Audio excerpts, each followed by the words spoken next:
Good afternoon. This is your host, Guillermo Sabatier, Director of International Services from HSI, and your host for today's show, Perspectives on Energy. And today we'll be discussing what's new on distribution dispatcher operator training. So fresh from TechAdvantage from last week. So.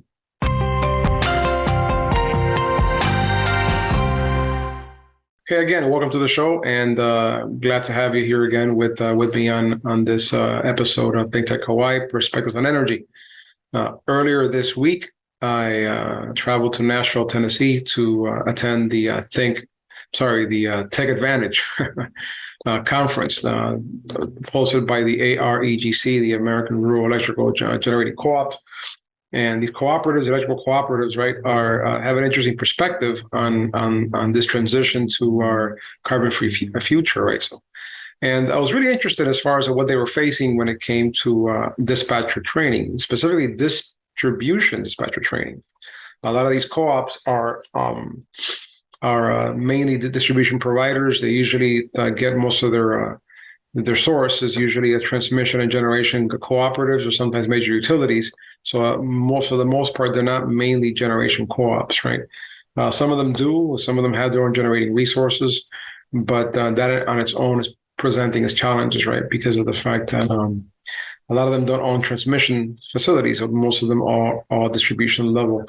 So here's the issue that they're facing, right? And one of the things we're noticing is several things. They are a little bit of attrition. There's a brain drain going on with their workforce, right? A lot of those folks are retiring, and what's taking place is the fact that they're having trouble finding personnel, either from the field to bring them in to work as a dispatcher, which that presents a challenge. You're also seeing, so they're usually resorting to having to hire folks, just fresh green folks out of the street, right? And a lot of times they're not from within the industry. In most cases, I've seen a few utilities and co-ops that have managed to be able to hire personnel that have been displaced from the petrochemical industry, right? Usually refineries and oil, and they end up working for the energy sector. So the skill set is definitely there, but a lot of times we have to train them on the basics and the prerequisites of basic electricity before they can even get to the point where they understand what they're doing as a dispatcher, as a power dispatcher, right? So, and that's where we usually help these smaller co-ops, right? We at HSI, Industrial Skills specifically, we provide a lot of this training, initial training for some of these personnel that are just coming into the industry, right? And then, of course, we also provide a different progression courses as they proceed throughout their career and skill set, to be able to shorten that learning curve, specifically when it's paired with on-the-job training at their facilities, right? But nonetheless, they're still finding challenges when it comes to hiring qualified personnel to do this work. The other challenge I noticed is the fact that a lot of them are having to improve those graphical user interfaces when it comes to operating these distribution grids, right? So, of course, in a lot of cases, right, the field personnel are greatly invested and almost direct stakeholders on the type of software and applications being used to operate these field devices. So that ties directly back to the personnel in the control center. Generally, that is a nice tie-in. So it leads to better communication and more reliability, a lot safer work, and more efficiency between the field and the dispatch offices, right? In a lot of cases, right, some of these like distribution line workers are now dispatching themselves, given the software. So there's no need to go back to the office. There's no need to actually respond or contact the dispatch office. They can just already respond to an outage, and that on its own, usually some of these rural utilities these rural co-ops have maybe an hour, 2 hour drive to get to the trouble spot. So they can get there quicker, usually the better it is, right? And lastly, one of the things that we're noticing as well is that there's been a 40% growth overall national average, right? It's different in every region. You're seeing a lot more of that happen in these remote locations where they're installing a lot of rooftop solar. And this rooftop solar, from what I've seen, there's been like a 39% increase from November 2021 to November 2022. So that is significant. They're actually like trailing behind. It's only in second place to other commercial or utility scale solars. So one of the things we've noticed as well as an industry is that utility scale solar is actually slowing down a little bit. And I think that has to do with the fact that now they're capturing the true costs of what that solar energy displaces, right? Having to dispatch different units at different times, specifically during the day, and now you're dealing with two peaks, morning peak and an afternoon peak, right? So that on its own, that cost is being better captured. The other challenge as well is that some of these independent power producers that are installing utility scale solar are now facing NERC compliance requirements. So what does that mean, right? If each facility is being limited to 74, has to be under 75 megawatts. Otherwise, if they go beyond that threshold, now they're definitely a GOP, generator operator per NERC, and they have to, and a generator owner, and then they have to comply with a lot of the NERC regulatory standards. Of course, that definitely adds a huge cost. So what they're doing is they're limiting their nameplate rating of the whole facility. They're either backing away from owning a substation, and in a lot of cases, right, they're or deciding to just altogether try and connect to the distribution system, which, from what the discussions say, it seems that NERC is going to get deeper and deeper into the distribution side and put in some regulations regarding how these renewable resources are installed, utilized, priced, even like sited, and then of course dispatched. That's good news for running the grid. It may not be great news for our carbon zero climate goals, because of course that may slow things down. But as some of us may see this as an opportunity, right? So what I've seen happening quite a bit is the rooftop solar, of course, is where a lot of these opportunities are found. When it comes to the opportunity there, it's immense, and I think the figures say about 30 to 40% of folks have thought about getting solar panels in the last year, and about 10 to 15% of them have actually acted on it and bought them, right?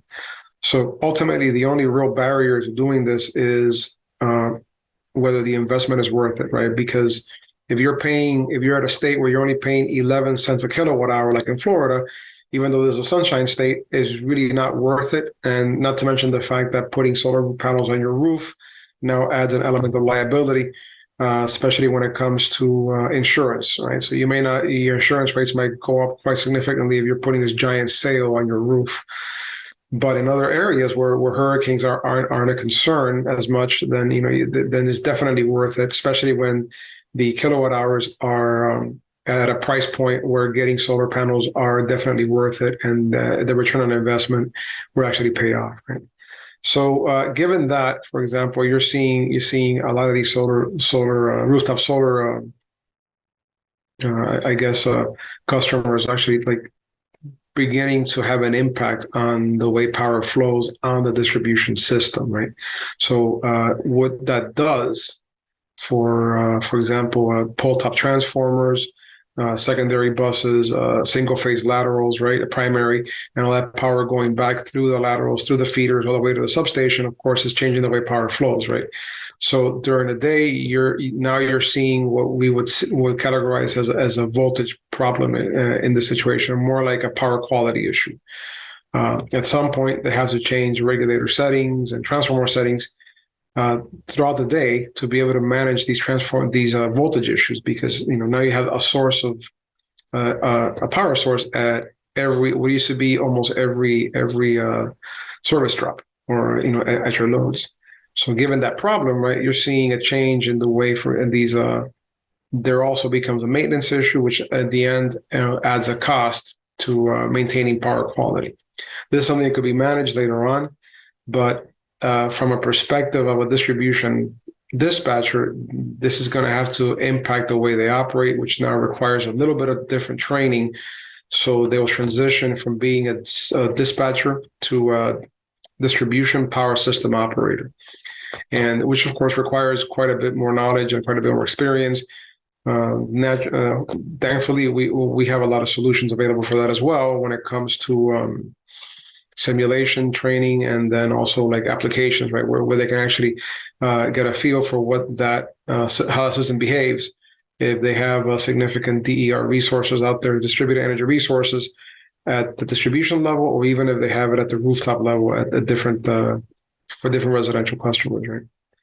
So how is this going to be managed going forward, right? And one of the things that I kept seeing quite a bit was initially I thought only the larger utilities were doing it, but now pretty much all the co-ops and all of the municipalities are getting on board with some of these providers that what they do is they provide some of the similar incentives I discussed in the past, where they're giving you an incentive by providing you a charger. They're providing you, for example, a charger, the infrastructure, the labor to install it, and then they're giving you unlimited off-peak charging, so they can go ahead and control how and when you charge your electric vehicle. So that's another thing to consider as well, right? A lot of these folks are especially out there in rural areas are now considering the possibility of buying a electric pickup truck, given the fact that there are now 5 or 6 available on the market, and the price point is not far off from one of these like F-250 or like a Dodge Ram or even one of those expensive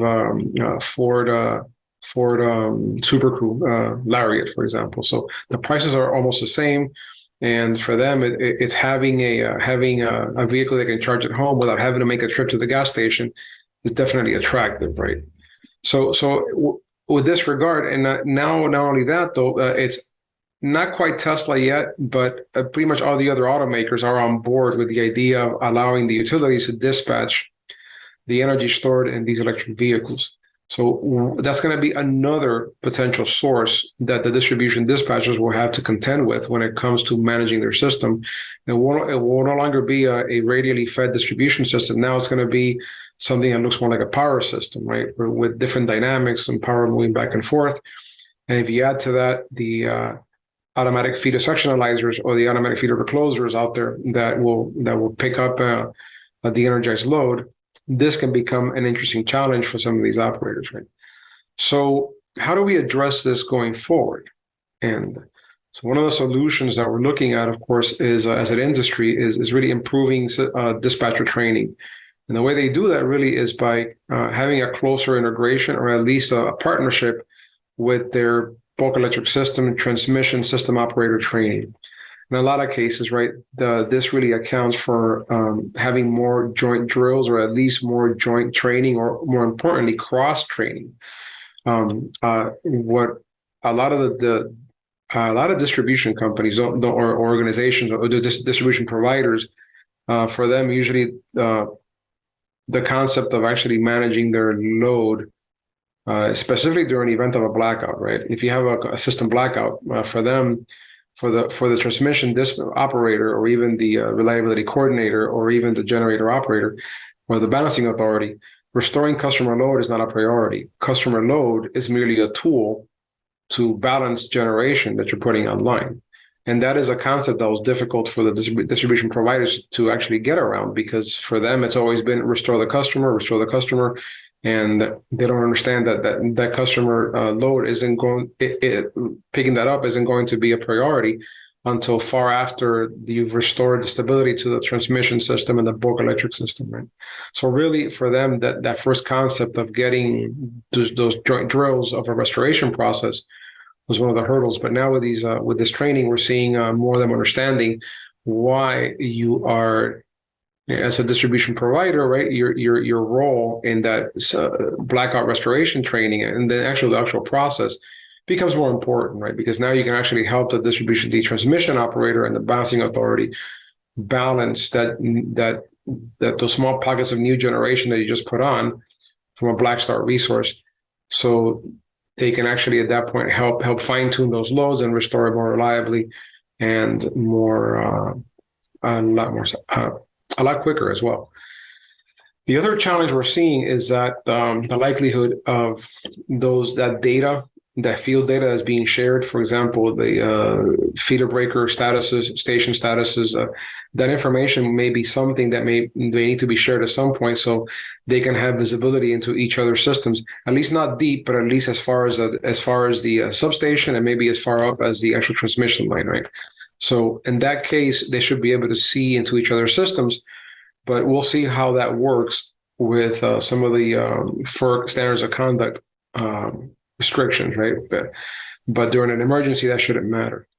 So that comes into play also when it has to deal with simulation training, right? So in a lot of cases, a lot of these simulators don't have, they're not sharing a lot of the information, right? And usually distribution providers usually are just an entity on their own, right? They're not really doing joint training, joint drills with the transmission provider or the generation provider. So that becomes another challenge as well, right?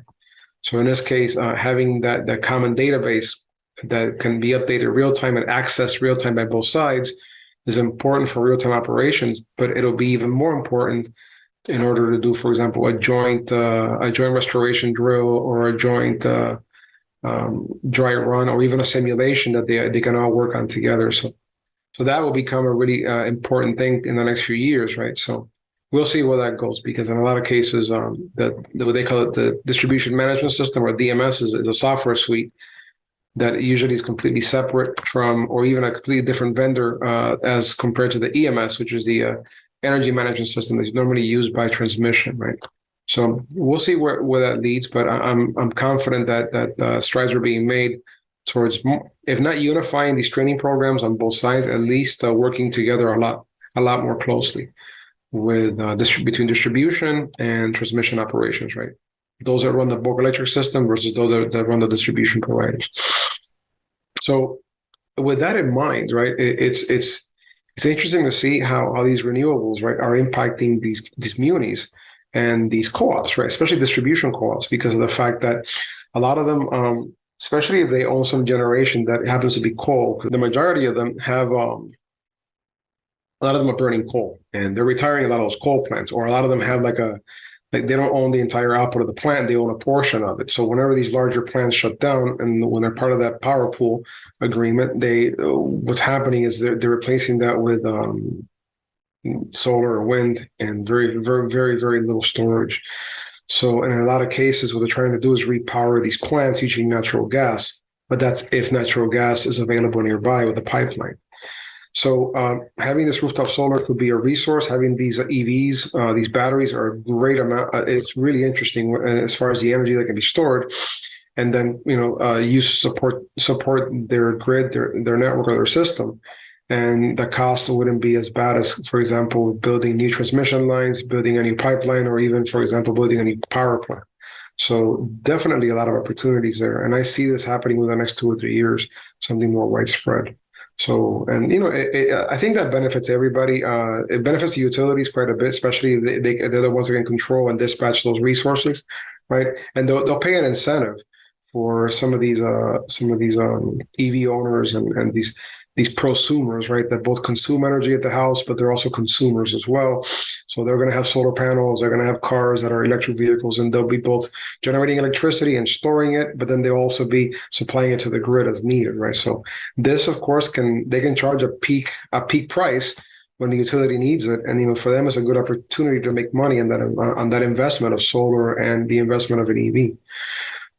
The other interesting challenge here is that it's with natural gas in most places, right? I mean, it's still that transitional fuel away from the dirtier fossil fuels, but we're getting closer to some of that green and blue hydrogen. But that's for a municipal or a co-op, is a really hard thing for them to actually be able to even finance or have the resources to do. That's usually for the larger utilities that have the resources to actually invest in that sort of technology at this time, because the true cost of that is still way above what's with a conventional lambda, for example, for every megawatt that you're looking at, is dollars per megawatt.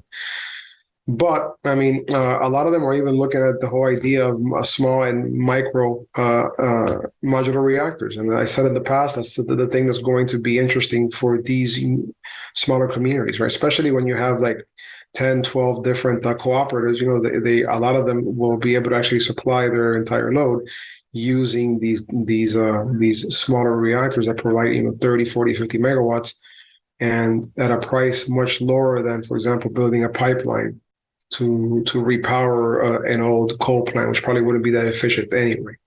So there's going to be a lot of opposition. And the thing is, there's definitely new technologies coming up when it comes to small scale generation.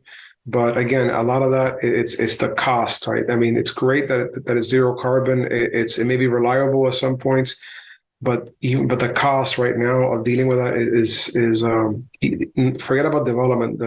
They're not even at the point where they're not a risky investment. And most utilities and even co-ops for that matter, right, they really don't want to deal with that much risk, especially when it's something so expensive at this point. But we're still hopeful. We're still hopeful that some of these technologies will take off, and within the next 3 to 5 years, and then be a lot more ready for market, and then be nicely commercially available at a reasonable price, right? So that's something that we definitely look forward to. The convention, the TechAdvantage, was really interesting. I mean, it's one of the biggest ones I've ever been to, and a lot of new technology out there for that's both looking at green energy, looking at a lot of rooftop solar information, how to deal with that, but a lot of smart grid technology being implemented that's going to help us run our grid more reliably. But one of the things that really interested me, and I'm really proud of my industry for doing that, is the fact that they're trying to support and promote, right, the use of EVs and rooftop solar in the distribution system.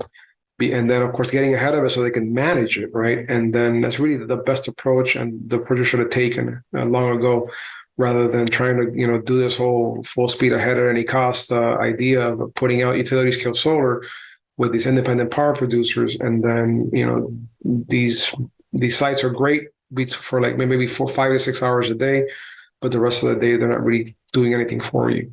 And that becomes a concern, right? So really interesting to see how this turns out, and really exciting from the fact that it's you're going to see a lot more EVs out there than you're going to see utility scale storage right now. But there is some advances when it comes to utility scale solar, utility scale batteries. But again, that's still, and every time I see a new solar site go up, it usually includes that's required. It usually now includes a battery storage device. Yeah, in a lot of cases, I don't think it's sufficient to be able to handle the viability of these solar sites, at least in places like Florida, where you have this really intermittent cloud cover. But at least the intent is there to actually put storage devices on these facilities. So I'm curious to see where that's going to go.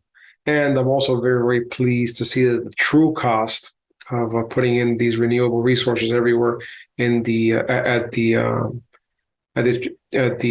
utility scale is finally being captured correctly. So now better business decisions are being made, which in the end benefits reliability, right? Because in the end of the day, the cost capture wasn't accurate, and then of course it led to some bad decisions in the sense that now it was costing the utility way more money than what they were saving regarding these solar sites, right? So proper management.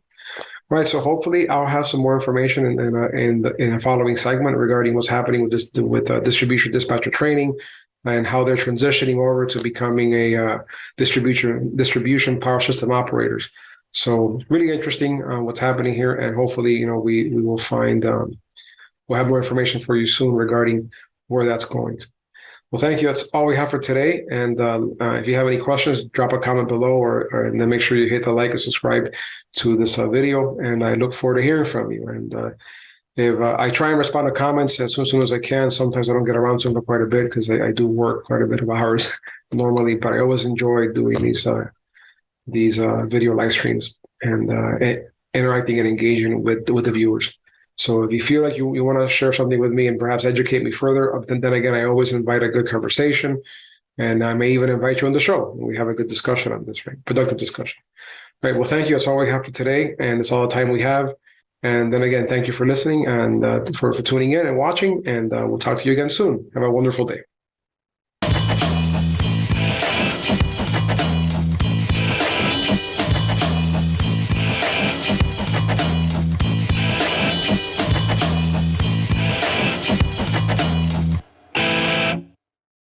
Thank you so much for watching ThinkTech Hawaii.